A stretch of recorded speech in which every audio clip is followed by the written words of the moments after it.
नमस्कार विद्यार्थी मित्रांनो, जेपी मॅथ्स मध्ये आपल्या सगळ्यांचं स्वागत। आज आपण बघूया एमपीएससी कंबाईन ग्रुप सी ची संयुक्त पूर्व परीक्षेचा झालेला आजचा पेपर। मित्रांनो, या व्हिडिओ मध्ये आपण सर्व गणित आणि बुद्धिमत्ताचे प्रॉब्लेम अगदी सेकंदात पेन न उचलता बघणार आहोत। तर बघूया पहिला प्रश्न। मुंबई आणि गोवा मधला अंतर दिले आपल्याला 540 किलोमीटर।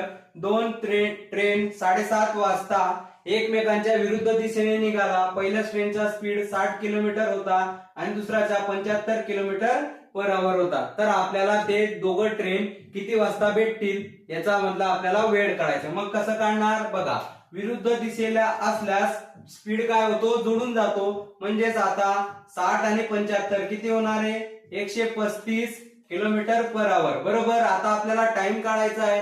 टाइम काढायचा असेल तर डिस्टन्स भागीला स्पीड करू आणि टाइम काढू। म्हणजे 540 भागीला 135 कितीचा भाग जाईल याला बघा, याला 4चा भाग जाईल बघा। 4 तास आणि त्या ट्रेन एकमेकांना भेटतील किती वाजेपासून, आता 7:30च्या टायमिंगला ते सुरुवात होत आहे। म्हणजे 7:30 मध्ये हे 4 मिळवल्यानंतर 11:30 त्या दोघं ट्रेन एकमेकांना भेटतील। सिंपल। बघूया पुढचा प्रश्न। पुढचा प्रश्न डिस्काउंट वर विचारला गेलाय। काय दिलंय आपल्याला, एमआरपी वर 25% सूट दिल्यानंतर त्याला 15% नफा होतो आणि त्याची छापील किंमत म्हणजे एमआरपी 23,000 असेल तर त्याची खरेदी किंमत किती असेल असा प्रश्न विचारलाय। मग कसं सोडवणार बघा, 25% काय देतोय तो आपल्याला सूट देतोय। म्हणजेच विक्री किंमत काय झाली बरोबर, त्याला म्हणतो विक्री किंमतला मी काय म्हणतो सेलिंग प्राइस किती असेल बघा। आपण 25%ची सूट मिळाली बरोबर, 100 मधून 25 गेले, 75% काय असेल त्याची विक्री किंमत। म्हणजेच 23,000च्या म्हणजेच आपल्याला 23,000च्या 75% काढावं लागेल बरोबर। 75% पर्सेंटेज गेला, 2 0 गेले बरोबर। म्हणजे किती उरलं, 230 गुणिला 75 ही असेल तुमची सेलिंग प्राइस म्हणजे विक्री किंमत बरोबर। आता नफा कितीचा होतोय आपल्याला, 15% बरोबर। 15% नफा होतो म्हणजे 100 पासून 15% एक्स्ट्रा मिळतात, म्हणजे 115% म्हणजेच काय असेल आपली ही विक्री किंमत 230 गुणिला 75 बरोबर। आणि कधीही आपली जी खरेदी किंमत असते ती किती असते मित्रांनो, 100%। म्हणजे याची फक्त आपल्याला 100%ची व्हॅल्यू काढायची। बघ कशी काढणार बघा, याला जर तुम्ही 23 ने डिवाइड केले, इकडे पण 23 ने डिवाइड करावे लागेल बरोबर। मग सांगा आता याला कितीचा भाग जातोय, 5% बरोबर। 5%, 23 एक 23 बरोबर, 10 झालं, 10 गुणिला 75 म्हणजे 750 बरोबर। 5%ची किंमत किती आली, 750। आपल्याला 100%ची काढायची, इकडे गुणिला 20 करावा लागेल तर इकडे पण गुणिला 20 करावा लागेल। किती होतील बघा, हे 2 0 बरोबर आणि 75 गुणिला 2 किती होणार आहे, 150। म्हणजे 15,000 ही असेल तुमची खरेदी किंमत। सिंपल। बघूया पुढचं एक्झाम्पल। पुढच्या प्रश्नात आपल्याला एक स्तंभालेख दिलाय, त्यामध्ये 1976 चे उत्पन्न किती दिले, 3,000 आणि 1980 चे उत्पन्न किती दिले, 500। यामध्ये शेकडा किती गट झाले असेल उत्पन्नात ते आपल्याला विचारलंय। मग कसं काढणार, सुरुवातीला एकूण किती गट झाले बघा, 3,000 वरून 500 आला म्हणजे 3,000 मधून 500 गेलं, 2500 रुपयांची गट झाली बरोबर। किती वर गट झाली आता, 3,000 म्हणजे गुणिला भागीला 3,000 करावं लागेल आणि गुणिला 100 टक्क्यांमध्ये काढायचंय तर बरं। मला सांगा आता काय होतील बघा, हे 2 0 गेले, 2 0 गेले बघा, हे हा गेला, हा गेला बरोबर। किती उरले आता फक्त 250 भागीला 3 कितीचा भाग जाईल याला बघा, 8 त्रिक 24 बरोबर। किती उरला, 1 वर ठेवला 0 बरोबर, 3 त्रिक 9 बरोबर। 9 म्हणजेच उरला 1, परत इथे पॉइंट ठेवला म्हणजे 83.33% काय होईल त्याच्यामध्ये घट होईल। सिंपल। बघूया पुढचं एक्झाम्पल। पुढचा प्रश्न, चौरसाची बाजू 25% वाढवली तर त्याचं क्षेत्रफळ किती टक्क्याने वाढेल असा प्रश्न आहे। मला सांगा आता 25% म्हणजेच काय, 25% म्हणजे 25 भागीला 100 1/4 बरोबर। म्हणजे सुरुवातीला बाजू 4 होती, आता एकाने वाढली किती झाली, 5 बरोबर। आता परत आपल्याला हे दोनदा लिहावं लागेल, 4 आणि 5 का बरं, कारण की चौरसाचं क्षेत्रफळ काय असतं, आपली जी बाजू असते बाजूचा काय असतो, वर्ग बरोबर। म्हणून हे आपल्याला दोनदा लिहावं लागेल।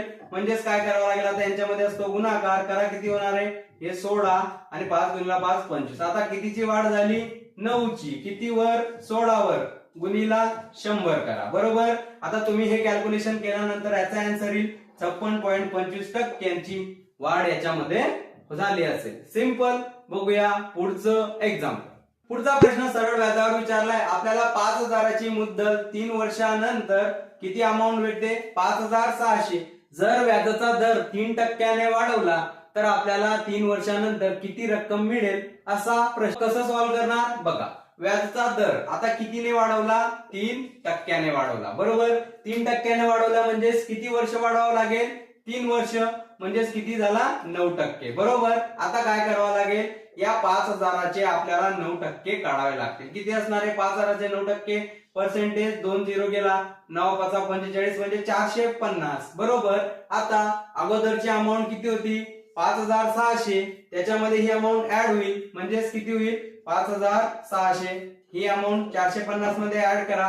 हे 50 आणि किती होणार हे 60. बरोबर. म्हणजे 6050 रुपये त्याला जास्त मिळाले असते. सिंपल. बघूया पुढचं एक्झाम्पल. पुढचा प्रश्न आपल्याला वर्क आणि वेजेस वर विचारला गेलाय. काय दिलंय आपल्याला?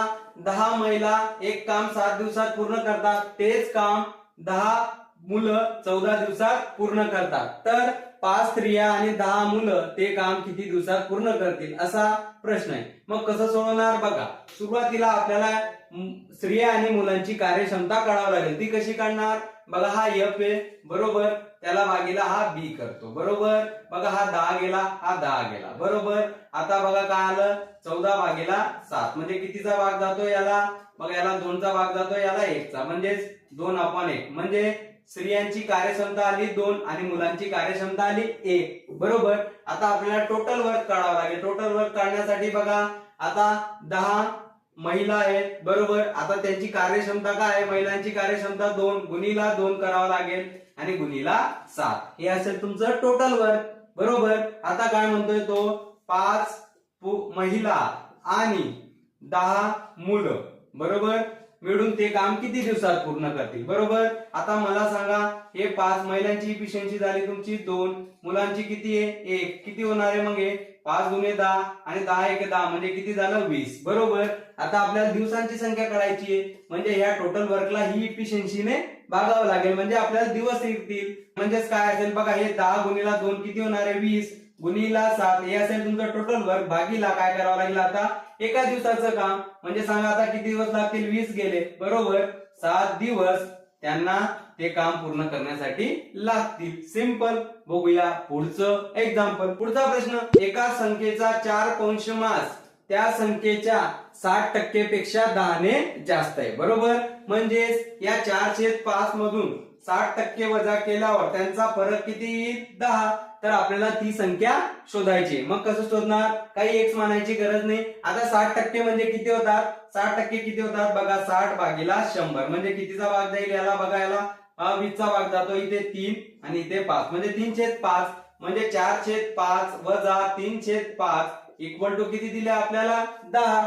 बरोबर. आता बघा किती होणार आहे बघा. एलसीएम येईल याचा 5. बरोबर. 4 मधून 3 गेले किती होणार आहे? 1 इक्वल टू 10. बरोबर. आता 5 इकडे भागतो. इकडे काय असेल? बरोबर. इकडे उरला 1 आणि 5 गुणीला 10 किती होणार आहे? 50. म्हणजे ती संख्या काय असेल? 50. कारण की आपण याच्या बाहेर एक्स घेऊ शकतो. जर तुम्हाला एक्स मानायची पण मानायची गरज नाही म्हणून ती संख्या काय येईल आपली? 50. बरोबर. एक्स न मानता सुद्धा आपण काढू शकतो. त्याची संख्या असेल 50. सिंपल. बघूया पुढचं एक्झाम्पल. पुढचा प्रश्न आपल्याला 2 मिश्रण दिले ए आणि बी. बरोबर. त्याच्यामध्ये तांबे आणि जस्ताचं प्रमाण आपल्याला दिलंय. आपल्याला दोघांचं कंबाईन मिक्सचर काढायचंय ज्याच्यामध्ये तांबे आणि जस्ताचं प्रमाण किती असेल असं आपल्याला कळायचंय. मग कसं काढणार? एकदम सिंपल एका लाईन मध्ये सॉल्व्ह होणारा हा प्रश्न होता. बघा सुरुवातीला या रेशोची बेरीज करा बरं. किती झाली? ही 7 झाली. याची करा बरं किती झाली? 14. बरोबर. सुरुवातीला आपल्याला दोघं रेशो सारखे करावे लागतील. बघा इथे 14 झाले, इथे 7 झाले. इथे पण काय करावं लागेल आपल्याला?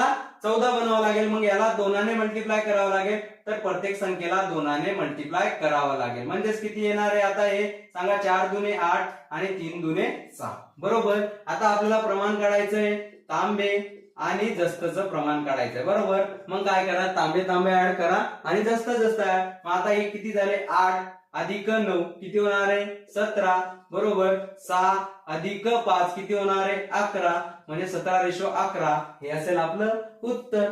सिंपल. बघूया पुढचं एक्झाम्पल. पुढचा प्रश्न, दोन क्रमागत विषम संख्यांच्या वर्गांचा फरक आपल्याला किती दिलाय 112, तर लहान संख्या कोणती असेल असं आपल्याला विचारलं. मग कसं सॉल्व्ह करणार बघा.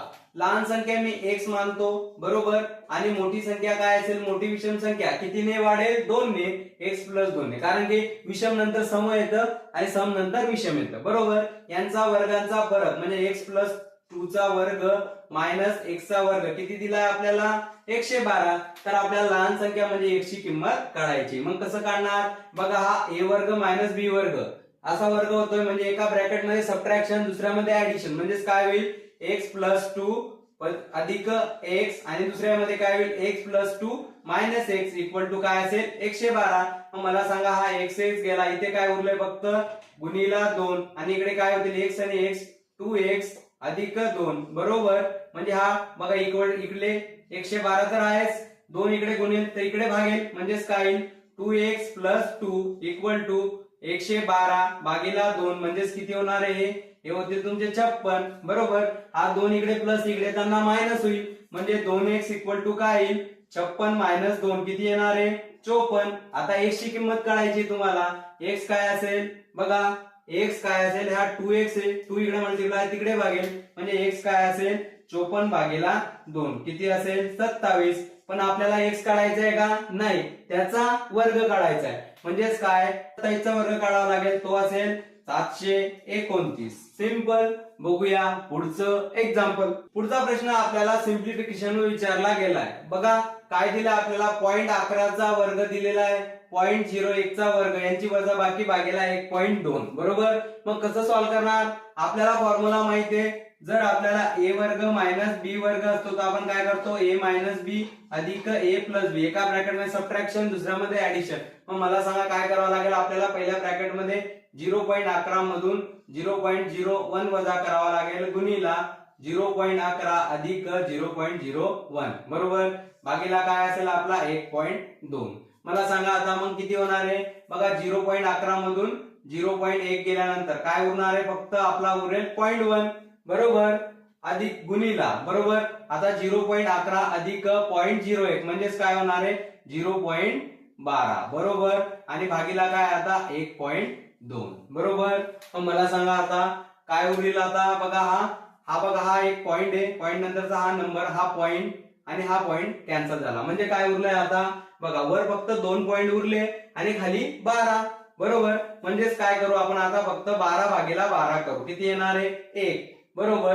पण वर आता किती नंबर उरले पॉइंट नंतर 2 बरोबर. मग आपल्याला पॉइंट नंतर 2 द्यावे लागतील म्हणजे हा पहिला नंबर, हा दुसरा नंबर, इथे असेल पॉइंट बरोबर. म्हणजे आन्सर येईल 0.01. हे असेल आपलं आन्सर. सिंपल. बघूया पुढचं एक्झाम्पल. पुढचा प्रॉब्लेम कोडिंग डिकोडिंग वर विचारला गेलाय. आपल्याला काय दिलंय, थँक्सला अशा प्रकारे कोड केलंय आणि स्टुपिडचा आपल्याला कोड काढायचा आहे. मग कसं काढणार बघा. तुम्ही जर व्यवस्थित ऑब्झर्वेशन केलं तर बघा हा SKN बरोबर म्हणजे शेवटून इकडे त्यांनी पहिले लिहिले बरोबर, म्हणजे शेवटचे 3 त्यांनी उलट लिहिले. त्याचप्रमाणे आपल्याला याला सुद्धा उलट लिहावं लागेल म्हणजे आहे तुमचा D I आणि P बरोबर.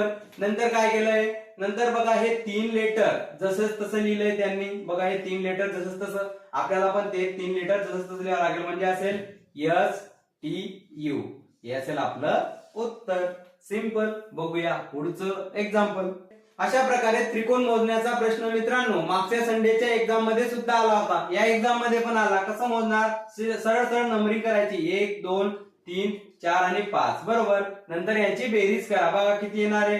हे 3 3 आणि 3 6 6 आणि 4 10 आणि 5 15 15 त्रिकोण या आकृतीमध्ये असतील. सिंपल. बघूया पुढचं एक्झाम्पल. पुढचा प्रश्न, पंदनने एका पुस्तकाचे 120 पानं वाचल्यानंतर त्याचा 3/6 भाग वाचला गेला, अजून त्याने किती भाग वाचला गेला नाही असा प्रश्न आहे. मला सांगा आता 3/6 म्हणजे किती होतील 1/2 बरोबर. म्हणजे काय, त्याने त्या पुस्तकाची अर्धी पाने वाचून टाकली. आता किती राहिली, अर्धी म्हणजे किती 120 चं तुमचं पुस्तक पुरं पुस्तक आहे, त्याची अर्धी पानं म्हणजे किती 60, बरोबर. 120 च्या अर्ध किती असणार आहे 60 पाने त्याने वाचली आणि 60च काय राहिली तुमची शिल्लक. सिंपल. बघूया पुढचं एक्झाम्पल. पुढच्या 3 एक्झाम्पल मध्ये मित्रांनो आपल्याला एक एक्झाम्पल अक्षर मालिकेवर दिलंय आणि 2 एक्झाम्पल संख्या मालिकेवर विचारलंय, बरोबर. प्रश्नचिन्हाच्या जागीचं उत्तर आपल्याला काढायचं. मग कसं सॉल्व्ह करणार बघा. या पहिल्या अक्षर मालिकेकडे जर तुम्ही लक्षात घेतलं तर बघा तुम्हाला 2 ए दिसत आहेत, बरोबर. आता तुम्ही जर इथे बी घेऊन टाकला, बरोबर. नंतर बघा आता इथे 3 ए झाले, परत तुमचा बी, म्हणजे काय एक ए काय करतोय एकाने वाढतोय आणि शेवटचा नंबर बी आहे, बरोबर. आता इथे 3 होते, इथे किती झाले 4, इथे असेल तुमचा बी, बरोबर. इथे किती असेल मग आता तुमचा समजा इथे येईल ए, 5 होतील ना, इथे 4 होते इथे 5 आणि इथे असेल बी, बरोबर. म्हणजे कोणता ऑप्शन असेल तुमचं बी बी बी ए आणि बी. हे ऑप्शन ज्या ऑप्शन मध्ये असेल हे असेल तुमचं उत्तर, बरोबर. बघा हा बी, बरोबर, हा बी इथला ए आणि बी, बरोबर. हे असेल तुमचं उत्तर. सिंपल. बघूया आता पुढची अक्षर मालिका. बघा इथे 3.75 आणि इथे काय दिलंय 5, बरोबर. म्हणजेच कितीने वाढला हा वाढला 1.25 ने, बरोबर. हा पण कितीने वाढला 1.25 ने, झालाय 6.25. हा पण कितीने वाढलाय 1.25 ने, बरोबर. 1.25 काय होतंय त्याच्यामध्ये प्लस होत आहे, बरोबर. याच्यामध्ये पण 1.25 प्लस झाला, बरोबर. मग याच्यामध्ये 1.25 करू म्हणजे 8.75 मध्ये 1.25 टाकल्यानंतर किती होईल त्यांची बेरीज 10.0. हे असेल तुमचं आन्सर. सिंपल. बघूया पुढचा प्रॉब्लेम. बघा इथे दिसतोय 170, इकडे दिसतोय 197. बघा या संख्या कोणाच्या तरी वर्गाच्या जवळ आहे. जसं बघा इथे जर तुम्ही 13चा वर्ग केला तर तो किती येतो 169 आणि त्याच्यामध्ये 1 ऍड केलाय, बरोबर. इथे पण बघा 14चा वर्ग केलाय त्याच्यामध्ये 1 ऍड केलाय, झाला 197. 14चा वर्ग 96, 196 अधिक 1 97, बरोबर. इथे पण बघा 15चा वर्ग 225 अधिक 1 झाला 226. इथे पण बघा काय येणार आहे 16चा वर्ग 256 अधिक 1 किती झाला 257. पुढचा नंबर काय येईल 17चा वर्ग अधिक 1 किती येणार आहे 289 अधिक 1 किती येणार आहे 290. हे असेल तुमचं उत्तर. सिंपल. बघूया पुढचं एक्झाम्पल. पुढचा प्रश्न सरासरीवर विचारला गेलाय. राम, श्याम आणि जॉन यांचं 5 वर्षापूर्वी सरासरी वय किती होतं 16, बरोबर. आणि काय विचारतोय 5 वर्षानंतर त्यांचं सरासरी वय किती असेल, बरोबर. म्हणजेच काय 5 वर्षापूर्वीचं वय नंतर काय म्हणतोय 5 वर्षानंतर, म्हणजेच कितीचा कालावधी झाला, बरोबर. कितीचा कालावधी झाला 5 वर्षापूर्वी आणि 5 वर्षानंतर कितीचा कालावधी झाला 10 वर्ष, बरोबर. मग मला सांगा आता वय 3 लोक आहे, 3 लोकांचं वय 10 वर्ष प्लस होईल, म्हणजेच काय येईल 3 गुणिला 10, बरोबर. आणि त्यांचा ऍव्हरेज काढण्यासाठी 3 लोक आहे म्हणून भागीला 3 करावं लागेल, म्हणजेच किती झालं फक्त 10 ने ऍव्हरेज वाढेल. अगोदर किती होता ऍव्हरेज 16 मध्ये 10 टाका 26 वर्ष असेल तुमचं उत्तर. सिंपल. बघूया पुढचं एक्झाम्पल. पुढचा प्रश्न दिशेवर विचारला गेलाय. काय म्हणतोय आपल्याला आदित्य आपल्या घरापासून उत्तरेकडे चालत जातो, म्हणजे इथून समजून घ्या त्याचं घर आहे उत्तरेकडे चालत गेला, बरोबर. नंतर त्याच्यानंतर तो काही वेळानंतर उजवीकडे, म्हणजे काही वेळानंतर उजवीकडे इकडे वळला, बरोबर. इकडे वळला. त्याच्यानंतर थोडे पुढे जाऊन डावीकडे वळतो, बरोबर. थोडे पुढे जातो नंतर पुढे वळला डावीकडे म्हणजे इकडे वळला, बरोबर. इकडे वळला. नंतर 1 किलोमीटर चालत गेला आणि तो पुन्हा डावीकडे वळला, म्हणजे पुन्हा कुठे वळला तो डावीकडे, म्हणजे कोणती साईड येईल ही साईड येईल, बरोबर. ही साईड उरली. तर आता तो कोणत्या दिशेने चालत आहे, बरोबर. म्हणजे तो आता इकडच्या दिशेने चालत आहे. इकडची कोणती दिशा असते बघा, ही असते उत्तर, ही असते दक्षिण, ही असते तुमची पूर्व आणि ही असेल पश्चिम. म्हणजे आता तो कुठे चालतोय पश्चिम दिशेकडे. सिंपल. मित्रांनो जर तुम्ही अशाच अप्रोचने पेपर सोडला असता तर अगदी सेकंदात तुमचे उत्तर आले असते. हा व्हिडिओ जर मित्रांनो तुम्हाला आवडला असेल आणि प्रश्नाची उत्तरे जर तुम्हाला चेक करायचं असेल तर नक्की तुमच्या मित्रांना शेअर करा. आणि अशाच व्हिडिओसाठी तुम्ही जेपी मॅथला लाईक शेअर सबस्क्राईब जरूर करा. भेटूया पुढच्या व्हिडिओमध्ये. जय हिंद.